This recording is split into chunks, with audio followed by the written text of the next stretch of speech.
የአቢ ተፋቀሩ ከሁሉም ግን ፍቅር ይበልጣል። እስኪ ፍቅርን የሚበልጥ ነገር አለ አለኝ? እስኪ አሁን እስኪ ፈልጉ መርምሩ። እስኪ ፍቅርን ይሄ ይበልጠዋል የምንለው ነገር ማለት ነው።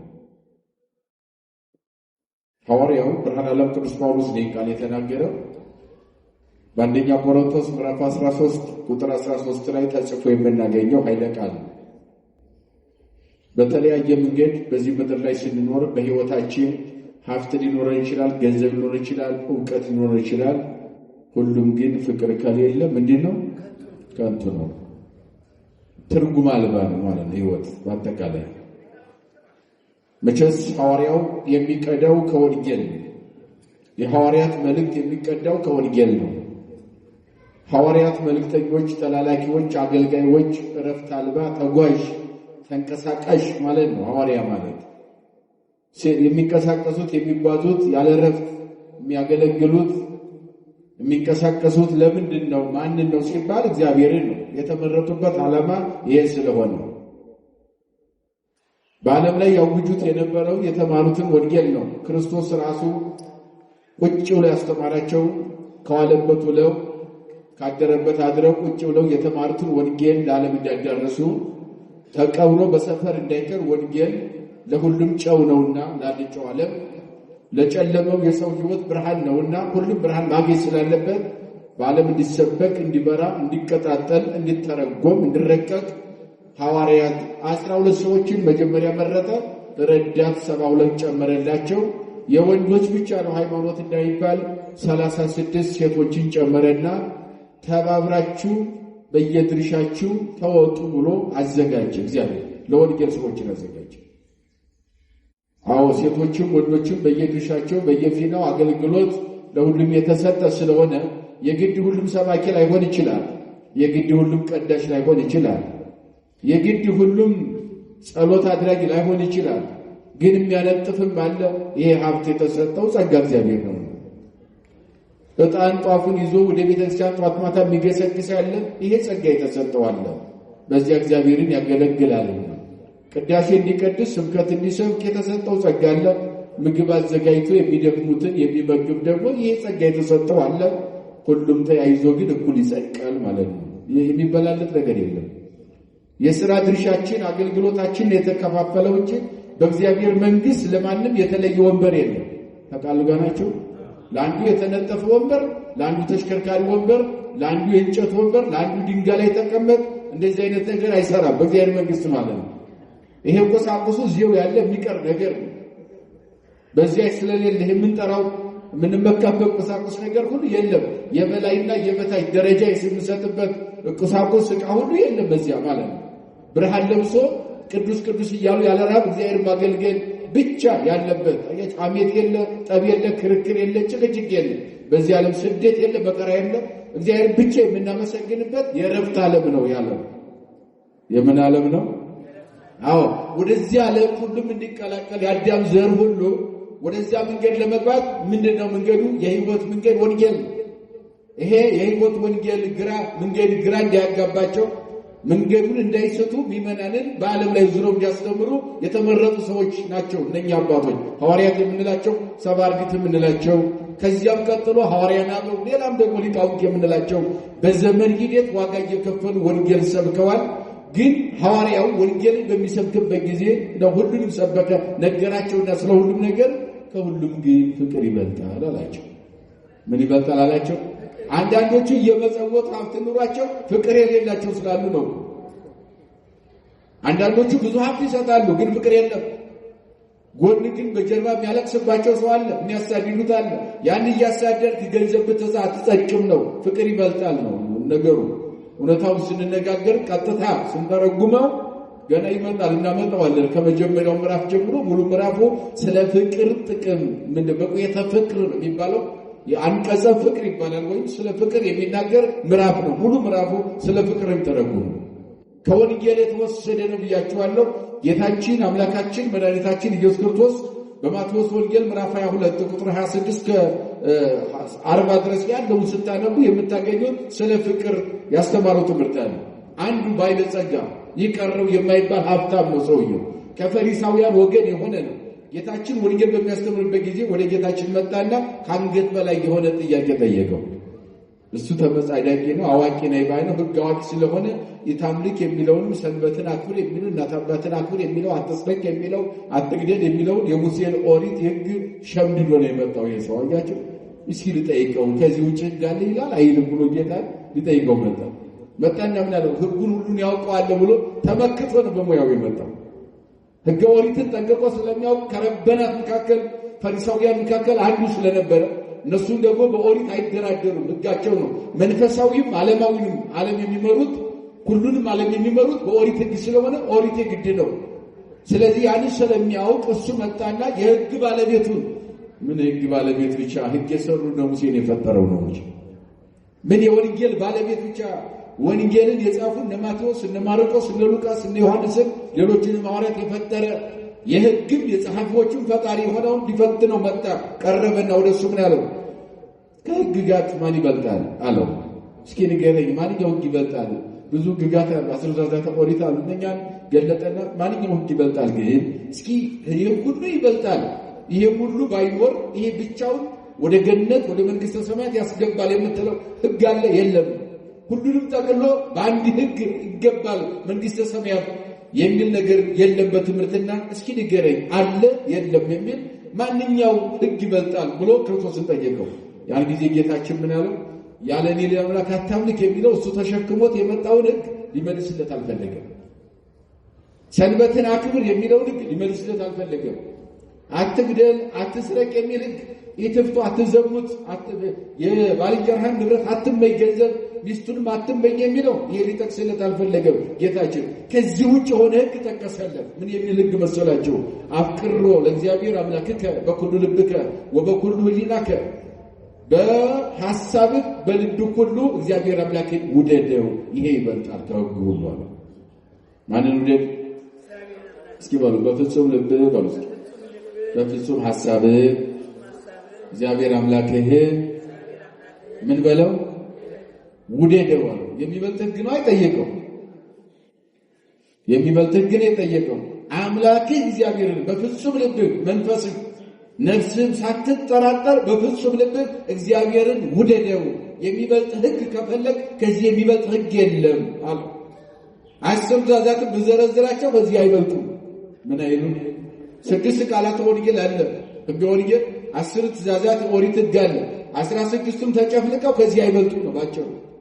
አንተ የምታውቀው የምትተነትነው የምትተረጉመው የሸመደድከው ተሸክመ የመጣው ዕውቀት ከዚህ አይበልጥም። ሲጠቃለል አምላክን ውደደው ነው። ማን ውደደው? አምላክን ውደደው ነው። አምላክን ሳትወልድ ያ ሁሉ ሕግ ገነት ያስገባል። አሁን ጌታን ጠልተህ ሰንበትን ስላከበርክ ገነት ትገባለህ? የሚገባል እግዚአብሔርን ጠርቶ አባትነቱን ስላከበረ ገነት ይገባል? በየት ይገባል? አስቡት። ስለዚህ ሁሉም ሲጠቃለል እግዚአብሔር አምላክን በፍጹም ልብ በፍጹም ሐሳብ ምን በለው አለው? ውደደው አለው። ከሕግ ሁሉ የሚበልጥ ሕግ ይሄ ነው። ከዚህ ውጭ የሚበልጥ ሕግ የለም። ሁሉም በዚህ ስር ነው አለው። ከዚህ ውጭ ብቻውን ሊያጸድቅ የሚችል ሌላ ሕግ ይህን ጥሎ የሚያጸድቅ ሕግ የለም አለው። ብሉይም አዲስም ነገረው። ይችንማ ከልጅነት ጀምሮ አድርጌያታለሁ አለ። ግን እንኳን አላደረገው። መቼስ አምላኩ እንዲወድ እየፈተነ ያለው ማን ነው? እስኪ ንገሩኝ። ማን ነው እየፈተነ ያለው? አምላኩን እየፈተነ አምላኬን እወዳለሁ እንላችሁ። አምላኩን እየፈተነ አምላኬን እወዳለሁ። አንገት በላይ ጻድቅ፣ ከአንገት በታች ደግሞ ኃጥእ የምንሆን ሰዎች አለ። አፋችን የሚናገረው ልባችን የሌለ፣ ልባችን ያለውን አፋችን የማይናገሩ ብዙ ሰዎች አለን። አያችሁ፣ አንድ ሰው ሆነን ሁለት አይነት የሆን ማለት ነው። አያችሁ፣ በሁለት እግር የቆምን ሰዎች፣ በሁለት ልብ ያለን ሰዎች አለን። ወደ አንድ መምጣት ያስፈልጋል።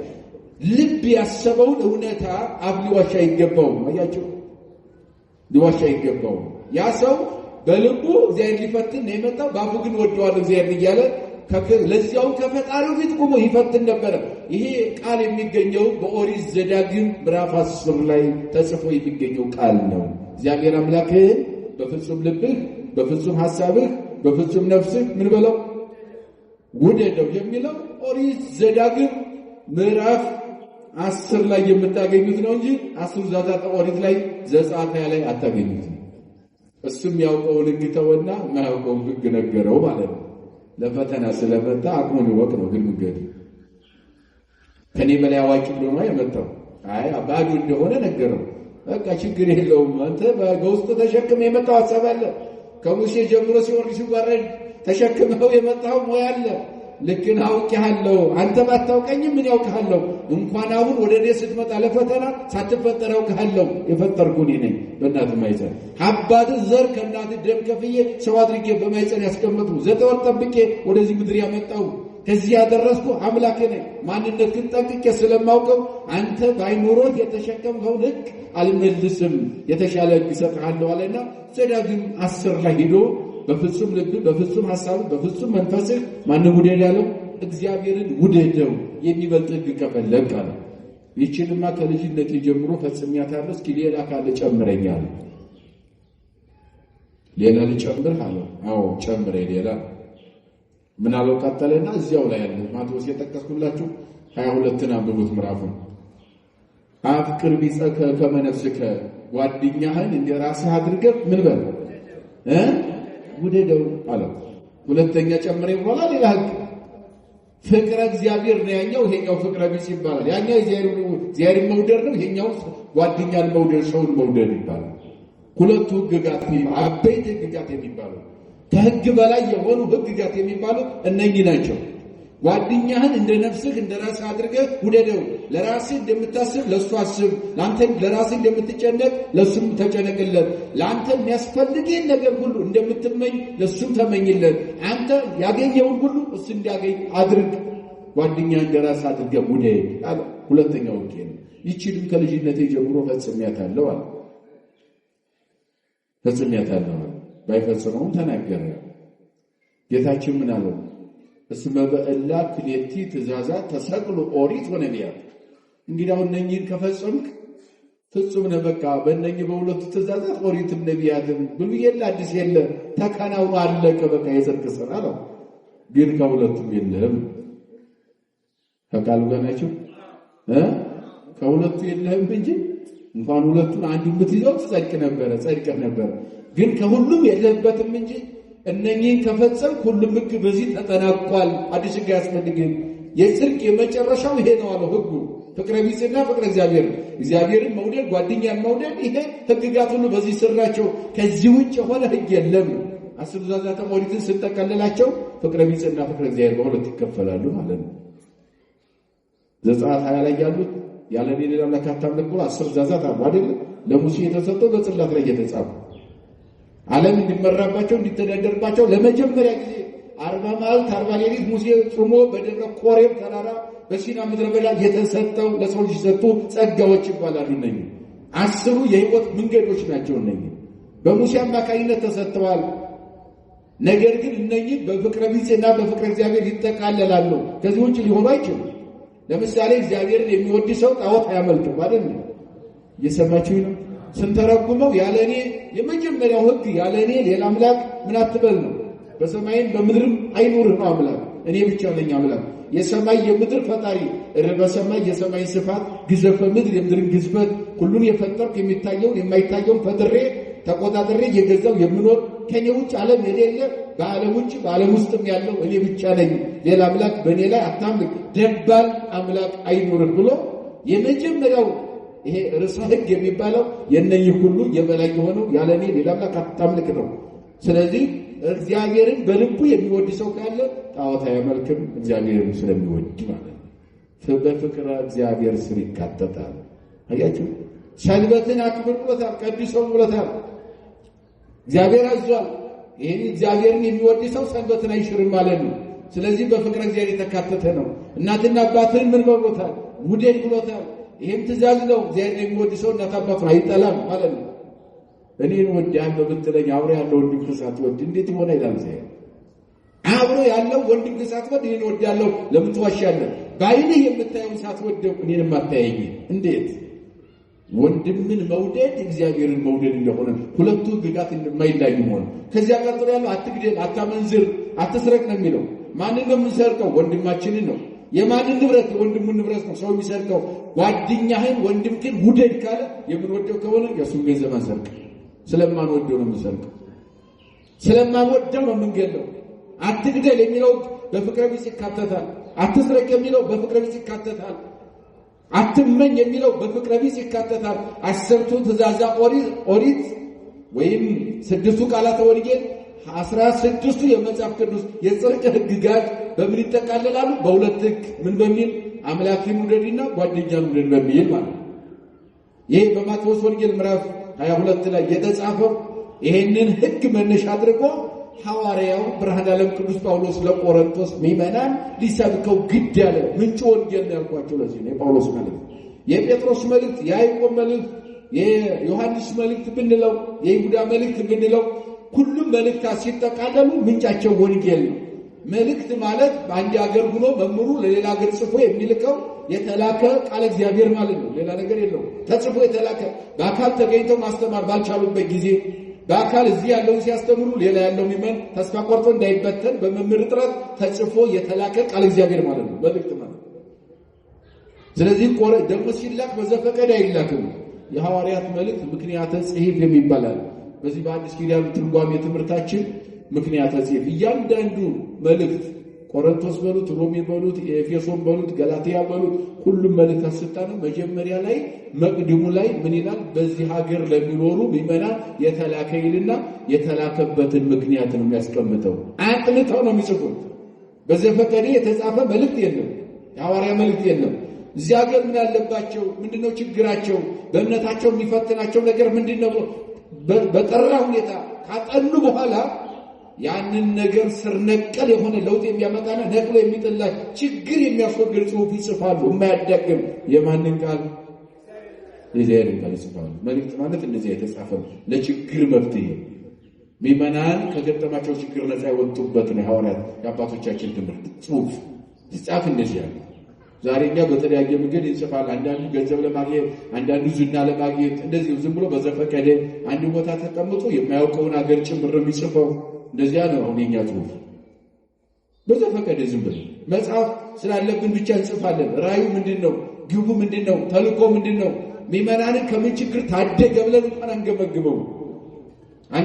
መልክዓ ምድር፣ የአየር ጠባይ፣ የኑሮ ዘይቤ፣ የሰው ዕውቀትና ደረጃው የእውቀት ደረጃ ጥንቅቅ አድርገው አባቶቻችን በስነ ልቦና ዓለምን ቀድመው መልክዓ ምድር ጭምር ነው የሚጽፉልን።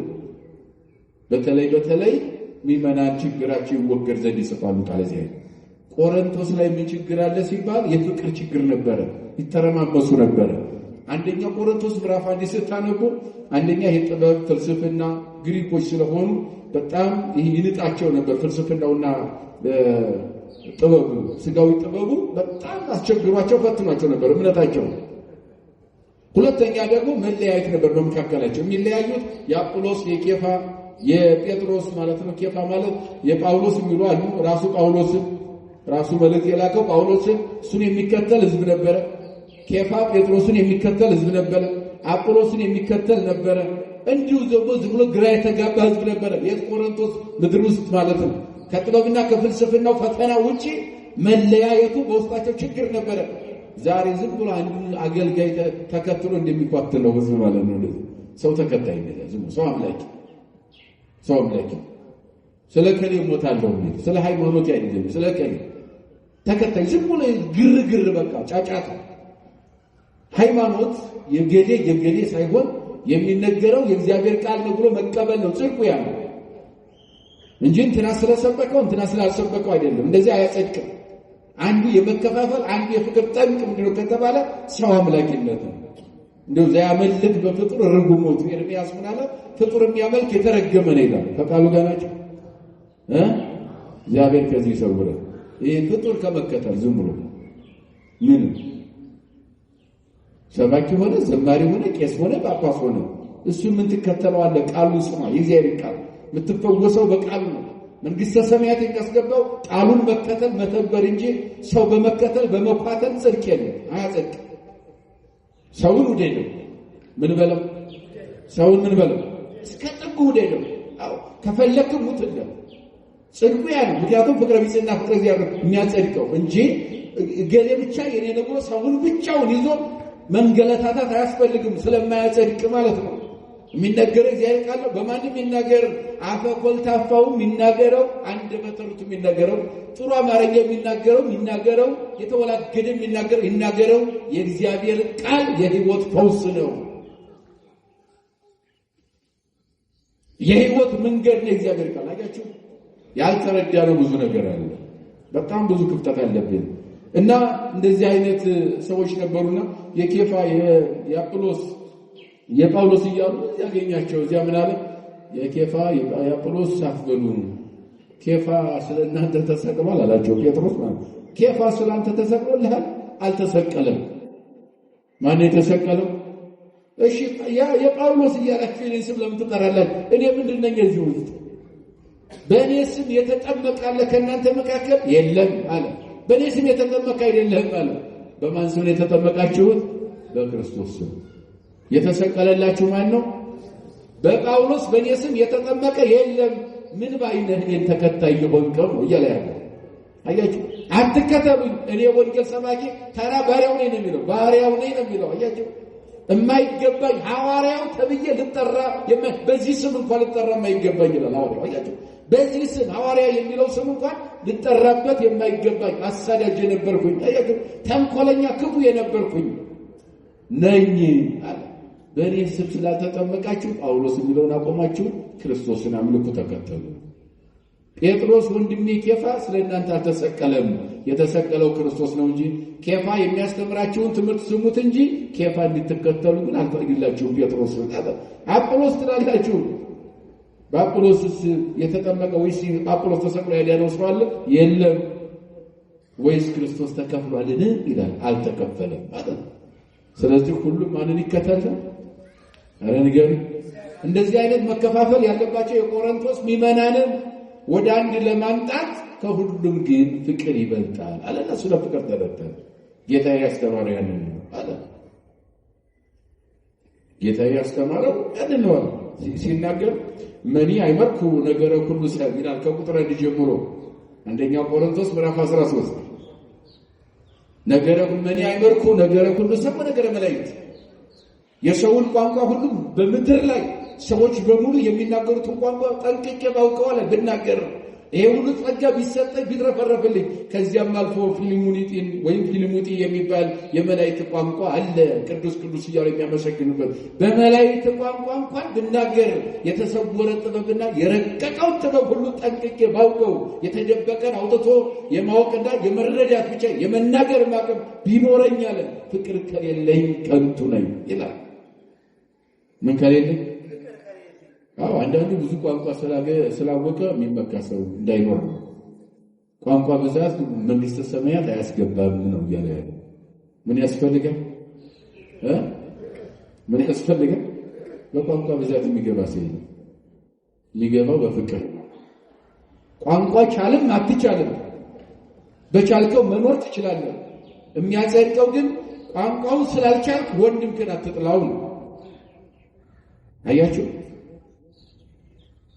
በቋንቋ ብዛት በእውቀት ብዛት ሰማይን ብትራቀቅ በሰማይ ላይ ብትበር ጨረቃ ላይ ቢሰራ ጠፈር ላይ ተረማመደ ከውሃ በላይ ማለት ነው ሄደ ተንቀሳቀሰ ፍቅር ከሌለ ግን መንግስተ ሰማያትን መውረስ አይቻልም። ከንቱ ነው ማለት ነው እውቀታችን። ምን ካሌለን ፍቅር ከሌለ በመላእክት ቋንቋ ብናገራለ ቅዱስ ቅዱስ ቅዱስ እያሉ 24 ሰዓት የሚያመሰግኑ መላእክት ከሰው የተሽሎ በተለየ ሁኔታ ሰው የማያውቀው የመላእክት ቋንቋ ያንን እንኳን ብናገር ሚካኤል ገብርኤል የሚያመሰግኑበትን ምስጋና ያንን ቋንቋ ተናግሬ 24 ሰዓት ያለ እረፍት አልችልም። ሰው ነኝ እንጂ ድካም አለብኝ እንጂ መብላት መጠጣት ያስፈልገኛል እንጂ ዛሬ ካልተኛው ነገ ማገልገል ስለማልችል እንደዚህ አይነት ድካም አለብኝ ሰው ነኝ እንጂ አለ። ወደ መላእክነት ተቀይሬ እንደ መላእክት 24 ሰዓት ያለ ምግብ ቅዱስ ቅዱስ ቅዱስ በየዚያን ባመሰግን በነሱ ቋንቋ በዚያ ዘይቤ የኑሮ ዘይቤ ብኖር አለ ፍቅር ከሌለኝ ምንድነኛ ከንቱ ነኝ አለ። እንደውም ምን አለ ከመድን ጸብርት ዘይነቁ ወማኮ ከመከበሮ ዘይዘበት እንደሚሻሻ ጸናጽል እንደሚጮህ ከበሮ ነኝ አለ። ምን ከሌለኝ አሁን ጸናጽልና ከበሮ ሊቅ ሲያገኘው ጥሩ ነው ለጆሮ ህይወት ነው። ዝም ብለህ ብትደበድበው ግን ያደነቁራል፣ ትርጉም የለውም። አያችሁ? አዎ ዜማው ጋር አዋህዶት ጸናጽሉ ከበሮው ሊቁ ሲያገኘው ሲያዋህደው እዚህ ከተቀመጥንበት ብድግ አድርጎ ዮራማ ኤረር ያስገባል። አለመመለይ የምስጋና የጋራ ጸሎት እግዚአብሔር የሰጠው ጸጋ ስለሆነ ማለት ነው። ሲዋሃድ ጤነኛ ባለሙያ ሊቅ ሲያገኘው ህይወት ይሆናል። ዝም ብለው ቢደበድቡ ግን ከበሮ ከማደንቆር ያለፈ ታሪክ የለውም። ፍቅር ከሌለው ሁሉም ነገር እንደዚያ ነው አለ። ከንቱ ነው። እንደሚሾሻ ጸናቱን እንደሚናድቃ እንደሚጮህ ከበሮ ነኝ አለ። ወመኒ ተነበይኩ ዋይመርኩ ኩሎ ዘበቡ ኩሎ ጥበቡን ሁሉ የተሰወረን ሁሉ ባውቅ ወመኒ ብዬ ሁሉ ሃይማኖት እስከ አፈርስ አድባር ተራራውን ይሄን ከዚህ ተነስተው ወደዚህ ብዬ ተራራውን እስከ ማንቀሳቀስ ከማሰደድ እስከ ማፍለስ ድረስ የደረሰ እምነት ቢኖረኝም አለ ፍቅር ከሌለኝ ምንድን ነኝ? ከንቱ ነኝ አለ። ወለእመ ወሀብኩ ስጋዬ ለውእየተ እሳት ለሚያቃጥል እሳት ራሴ ስጋዬን አሳልፌ አካሌን ቢሰጥም እንኳን አያችሁ ገንዘቤን አውጥቼ ለነዳይ በመጸውት አካሌን ለሚያቃጥል እሳት ቢሰጠው አለ ፍቅር ከሌለኝ ምንድን ነኝ አለ? ከንቱ ነኝ አለ። ወተፋቅሮ አልብዬ አልቦ ዘረባይኩ አልጠቅምም አለ። ተፋቅሮ ይቀጥልና የፍቅርን ደግሞ ውጤት ይነግራል። እስካሁን ድረስ ምንም ስራ ብንሰራ ምንም ዕውቀት ቢኖር ምንም ፍልስፍና ብንፈላሰፍ ምንም ብንራቀቅ ሀብቱን ብንመጸውት ለእሳት ራሳችን ብንሰጥ ጽድቅ እንደሌለ ተናገረና ፍቅር ከሌለ ይቀጥልና ምን መሰላችሁ? የፍቅር ያለው ሰው ደግሞ የፍቅርን ውጤት ይነግረናል። ቀጥሎ አዋሪ ይሄንን መከራቸው። ምክንያቱም ጥበቡን የተሰወረውን ሁሉ ባውቅ የሰውን አይደለም የመላእክትን ቋንቋ ማለት በጥበብ ይመኩ ነበር። ቆሮንቶስ ግሪክ ውስጥ ያሉ ምዕመናን በጥበብ ይመኩ ነበር። እንደኛ ከዋክብትን እኮ ስነ ከዋክብትን መቁጠር የምንችል ነን ይሉታል። ወንጌል እየሰበከሱ ቁም ነገር ሆኖ ኮከብ መቁጠር ስለ ጨረቃ ስለ ፀሐይ ምህዋር ይነግሩታል። ስለሱ እሱ እኮ ፀሐይ ጨረቃ ከዋክብትን ሁሉን የፈጠረ ወደዚህ ምድር መጥቶ በለቢሰ ሥጋ ዓለምን ያዳነ በሶስተኛው ቀን የሞትን ማሰሪያ ቆርጦ መቃብር ረግጦ የተነሳ በአርበኛው ቀን በክብር በቅዳሴ በስብሐት ሰማየ ሰማያት በክብር ያረገ በአባቱ ቀኝ በክብር የተቀመጠ እሱ ነው እየሰበከ ያለው። እነሱ ጨረቃና ከዋክብት ጋር ይደነቋቆራሉ እዚያ ተቀምጠው ማለት። ስለዚህ ያንተ ጨረቃ መቁጠር ያንተ ኮከብ መቁጠር አያድንም። አዎ እዚህ እየተባላችሁ ምን ይሰራል? ከዋክብት ብትቆጥሩ እርስ በርሳችሁ ሳትግባቡ አንድ ሳትሆኑ። ጥበቡ ጥሩ ነው። ስጋዊ ጥበብ፣ መንፈሳዊ ጥበብ አይምሮን እግዚአብሔር ሰጥቷል። የሰው ልጅ እንዲራቀቅ አይምሮን የሰጠ እግዚአብሔር ነው። ዕውቀትን ከእግዚአብሔር ነው። አይምሮአችን ራሱ ከአቅሙ በላይ የሆነ ነገር ሁሉ አይሸከመውም የምንለው ነገር ሁሉ እንዲሸከም ያደረገ እሱ ማን ነው? እግዚአብሔር። ሁሉን ነገር ሰጥቶናል። ግን ፍቅር ከሌለ ከንቱ ነው። ለጽድቅ ሊሆን ግን አይችልም። የኛ ፍልስፍና የኛ ምጥቀት ርቀት ማለት ነው አለና ቀጥሎ ውጤቱ ነው። ፍቅር ያላቸው ሰዎችን ውጤት ሲነግራቸው እሺ ምንድነው የፍቅር ውጤቱ የሚለው ይቀጥልና ይተነትናል ሐዋርያው። ተፋቅሮ ያስተኤክስ ይላል። ፍቅር ትዕግስተኛ ያደርጋል ይላል። አያችሁ ፍቅር ምን ያደርጋል? አሁን ፍቅር ካለን ስለ ፍቅር ሁሉን እንተዋለን አይደል? እየተሰደብን ምን እንላለን? እንተዋለን። ስለምን? ስለ ፍቅር። አይ ትዕግስትን የሚወልደው ፍቅር ነው። ትዕግስት ከፍቅር ይወለዳል። ትዕግስት የፍቅር ልጅ ነው እያለን ያለው አያችሁ። ፍቅር ያለው ሰው የመሸከም አቅም አለው። የማይሸከመውን ሁሉ ነገር ነው። አዎ ሰው ሲሰድበው ቢመታውም እንኳን አልፎ የሚሄድ ያለ ለምን? ፍቅር ስላለ። ለምን መተዋለሁ? በቃ መታኝ ምንም አይደለም ብሎ ንቆ መሄድ። ሰደበው እየሰደበው ዝም ብሎ ንቆ መሄድ። አያችሁ ፍቅር ይህንን ያህል አቅም አለው። ትዕግስትን ይወልዳል። ትዕግስት የሚወለደው ከፍቅር ነው። አላያችሁ? ለዚህም ነው የጽድቅ ዋና መሰረት የሁሉም የጽድቅ ሁሉ የበላይ ርዕስ አባት ሆኖ የተገለጠው ፍቅር። ሁሉም ነገር የጽድቅ ጎዳናዎች ሁሉ ከፍቅር የሚመነጩ የፍቅር ልጆች ስለሆኑ ትዕግስትን አስቀደመና ፍቅር ያለው ሰው ትዕግስተኛ ነው ማለት ምንድነው? እግዚአብሔር ትዕግስትን ይስጥ። አዎ ዝም ብለን እንደው ጠብ ፈልገን የምንሮጥ ሳይሆን ጠብም እንኳን ቢመጣ ጠብን የምንርቅ የምንታገስ ነገሮችን ናቅ ማድረግ ትቶ ማለፍ። አያችሁ ይሄ ምን ይወልደዋል? ይሄንን ምንድን ይወልደው? ፍቅር ነው የሚወልደው፣ ከፍቅር ይወለደ። ተፋቅሮ ያስተምራል፣ ይቅርታን መርህራሄን ያስተምራል። ተፋቅሮ እያስተቃን ፍቅር አያቀናናም ይላል። ምን አይልም ፍቅር ሰው ቀናተኛ የሚሆነው ፍቅር ስለሌለው አይደል? እውነት አሰብ። አዎ ለምሳሌ ነው ወንድሜ ገንዘብ ሲያገኝ ሀብት ቢያገኝ በሰማይ ቢበር በምድር ቢሽከረከር ለምን 80 ህንጻ አይኖረው? ፍቅር ካለኝ አልቀናም። እቀናለሁ። ፍቅር ከሌለኝ ግን እቀናለሁ። አያችሁ፣ እንደው እሱ የሚጠፋበትን እንቅልፍ ሳይኖረኝ አድራለሁ ማለት ነው። የሚጠፋበትን ነው የምፈልገው። ያ ሰው ምን ስለሆነ ነው? ፍቅር ስለሌለው ነው። ፍቅር የሌለው ሰው ቀናተኛ ነው። አያችሁ፣ ሰውን ከማጥፋት አይቆም፣ ሰውን ከመግደል ነፍስ ከማሳለፍ አይታገስም፣ እንቅልፍ አይኖረውም። ምን ስለሌለው? ፍቅር ስለሌለው። ፍቅር ካለው ግን ማንም በማንም አይቀናም። ነገሩ ሁሉ ስለ ፍቅር ይንቀዋል። እንኳን አገኘ ለሱ የሰጠ ለኔም ይሰጠኛል ብሎ እግዚአብሔርን ተስፋ ያደርጋል እንጂ ለምን አገኘች ብሎ የሚቀና ሰው አይኖርም። ቀናተኛ ሰው ፍቅር የሌለው ምን የሌለው ፍቅር የሌለው ሰው ምንድነው? ቀናተኛ ነው። አያስቀና ማለት ፍቅር ያለው ሰው ቀናተኛ ሆነባል። ደግሞ ፍቅር ያለው ሰው አያፍርም ያለ አያፍርም የሚለው ሲተረጎም ምን ማለት መሰላችሁ? አንድ ጊዜ ካፈቀረው ሰው ጋር ለዘላለም ይኖራል። ለምሳሌ በትዳር ስንሄድ ወሰቆለች ብሎ በሷ አያፍርባትም። ወሰቆለ ብላ በሱ ምን አትልበትም፣ አታፍርበትም። ለምን? ምን ስላለ? አሁን ከፍቅር በታች ነው ሁሉ ነገር። ፍቅር ስላለ አያሳፍርም ማለት ፍቅር አያሳፍርም የሚለው ለዚህ ነው። ኖረውም አልኖረውም፣ ኖራትም አልኖራትም፣ ጎሰቆለም አልጎሰቆለም፣ ጎሰቆለችም አልጎሰቆለችም ፍቅር ስላለ ያ ነገር አይታያቸውም። በፍቅር ይቀጥላሉ ማለት ነው። ለዚህ ነው ቤተክርስቲያን ስታጋባ ምን ትላለች? ጎሰቆለ፣ አጣ፣ ነጣ ብዬ ምን አልለው አልለየውም አይደል? ቃል ኪዳን ጎሰቆለች፣ አጣች፣ ነጣች፣ ታመመች ብዬ ምን አላትም፣ ጠቆረች ብዬ ምን አላትም፣ አልለያትም። ቃል ኪዳን ቤተክርስቲያን ይሄን አድርጋ ብታጋባው ለምን? ማሰሪያው ምን ስለሆነ ነው? ከሁሉ ምን ስለሚበልጥ? ፍቅር ስለሚበልጥ። አያሳፍርም ፍቅር ያለው ለዚህ ነው። ወይ ይበይ ትዕቢተኛ አያደርግም። ፍቅር ያለው ሰው ትዕቢተኛ አይደለም፣ አይተብትም። ሁሉ ነገር ተራ እንደሆነ ነው የሚያስብ። ገንዘብ ቢኖረው በገንዘቡ አይተብትም።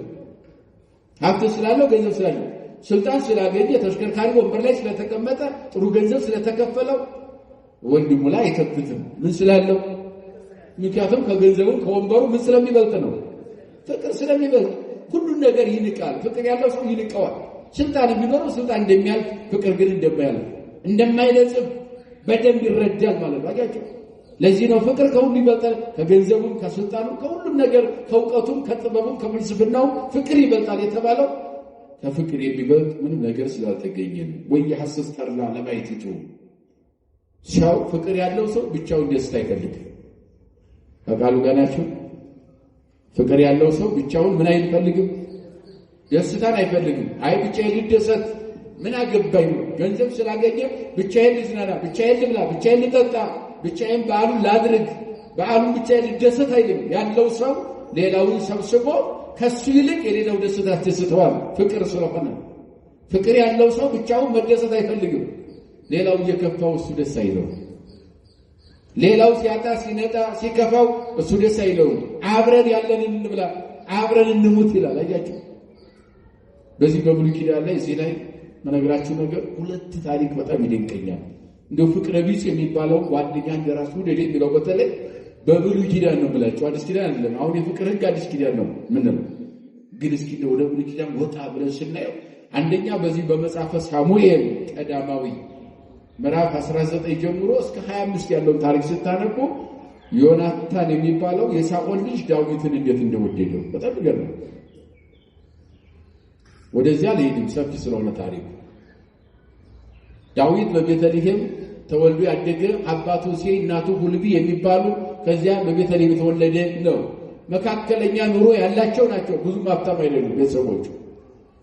በዘመኑ ደግሞ የመጀመሪያው የእስራኤል ንጉሥ ነው የነገሰው ሳኦል የቂስ ልጅ ዘብነገደ ቢንያም ከቢንያም ነገድ የሆነ አህያ ጠፍቶበት ሊፈልግ ይሎ በዛው ዚያ ያነገሰው የህዝብ መሪ ያደረገው አህያ እየፈለገ ተዋቸው አህዮቹን ህዝብ ፈልግና ጠብቆ ነው እግዚአብሔር ቀብቶታል። የመጀመሪያው ንጉስ ነው። ዘመነ መሳፍንት አልፎ ዘመነ ነገሥት ሲተካ የምናገኘው ንጉስ የሱ ልጅ ዮናታን ይባላል። የንጉሱ ልጅ ና ከኔ ጋር ኑር እያለው ዳዊት ከሱ ጋር ይበላ ይጠጣ ያድር ነበር በቤተ መንግስት በግረኛው ዳዊት። ከፍቅሩ የተነሳ አብረው ይተኙ፣ አብረው ያድሩ፣ አብረው ይበሉ፣ አብረው ይጠጡ፣ ይወጡ ይገቡ ነበር። ግን ዳዊት በገና ስለሚደረድር መንፈሳዊ ወስላለው በገና ሲደረድር አጋንንት ይንቀጠቀጣሉ፣ መንፈስ ያለባቸው ሰዎች ይወድቁ ነበር።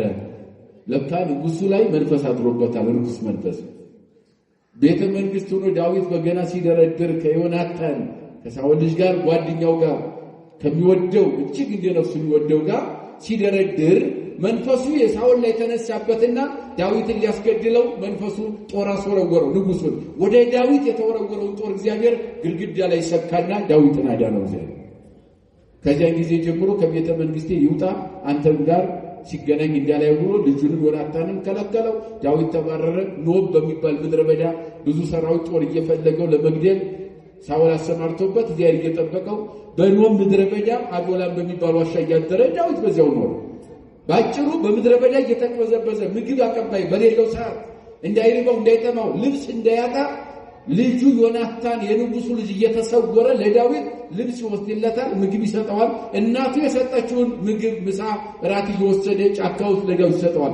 ዳዊት ከጦረኞች ተሰውሯል። ከዮናታን ግን የሚሰወር ልብ አልነበረው። ሞትም ቢመጣ ዮናታን ጋር አይለያይም። ፍቅራቸው ይገርማል። እንደውም ይላል መሰላችሁ መጽሐፍ ቅዱሱ ወተሐስረት ነፍሰ ዮናታን በፍቅረ ዳዊት ይላል። እስኪ በሉ የዮናታን ነፍስ በሉ እስኪ ድገሙት እስኪ አሁንም ድገሙት። በዳዊት ፍቅር ታሰረች። ታያችሁ ምን አለች? ያለሱ መብላት አይችልም፣ ያለሱ መጠጣት አይችልም። ያለ ዳዊት የዳዊትን ድምጽ ሳይሰማ መዋል አይችልም። ከቤተ መንግስት ተባሮ ሰራዊት እየፈለገው በጦር እየተፈለገ ዳዊት ዮናታን ይወግን በምድረ በዳ በዚህ በአውደ ኦራ በሚባል ተራራ ወጥቶ ዳዊት ብሎ ሲጠራው ይመጣል። ይገለኛል ብሎ አንድ ቀን ጠርጥሮት አያውቅም። ቢገለኝም እንኳን ከዮናታን አልለይም የዳዊት አቋም ነው። አባቴ አግኝቶ ነቅፎ ቢገለኝም እንኳን ከዳዊት አልሰወርም የዮናታን አቋም ነው። ለዚህ ነው የዮናታን ነፍስ በዳዊት ፍቅር ታሰረች። ያን ፍቅር ይደንቃል። መጽሐፍ ቅዱስ ስታነቡት ይደንቃል።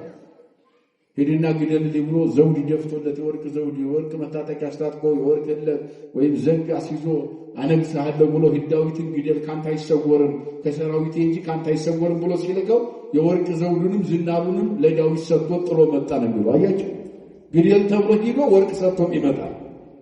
አያችሁ አነግሥሃለሁ ተብሎ ዛሬ ቀበሌ ስልጣን ለመያዝ አይደል ወንድሙን የሚገድለው እውነት አሰብ ለቀበሌ ስልጣን እኮ ነው። ነገ ጥሎ ለሚሄድ ትናንት የነበሩት መቃብር ወርደዋል። ስም አጠራራቸው የለም። በሚያልፍ ነገር ወንድምህን አትጉዳ። በሚያልፍ ነገር መጎዳዳት አያስፈልግም። ትናንት የነበሩ ዛሬ የሉም። ዛሬ ያሉት ነገ አይኖሩ። ያልፋል፣ ይቀያየራል። ዘመናት የማይቀይሩት ዘላለማዊ መሪ ንጉስ ሞት በባህሪ የሌለበት ሙቶ የተነሳ የዘላለም ሞታችንን ገድሎ በሕይወት ያኖረን መድኃኔዓለም ብቻ ነው። ክብርና ምስጋና ለስሙ ነው። ይህንን እውነታ ይዞ መጓዝ ፍቅር ይባላል። ይህንን እውነታ ይዘን ስንኖር ፍቅር ይባላል። አያችሁ የሚጸደቀው በዚህ ብቻ ነው። በዚህ ብቻ ነው። ሁለተኛዋ የምትደንቀኝ ሴት በዚህ በመጽሐፍ ሩት የምትባል ሴት አለች። አይዛባዊት ናት።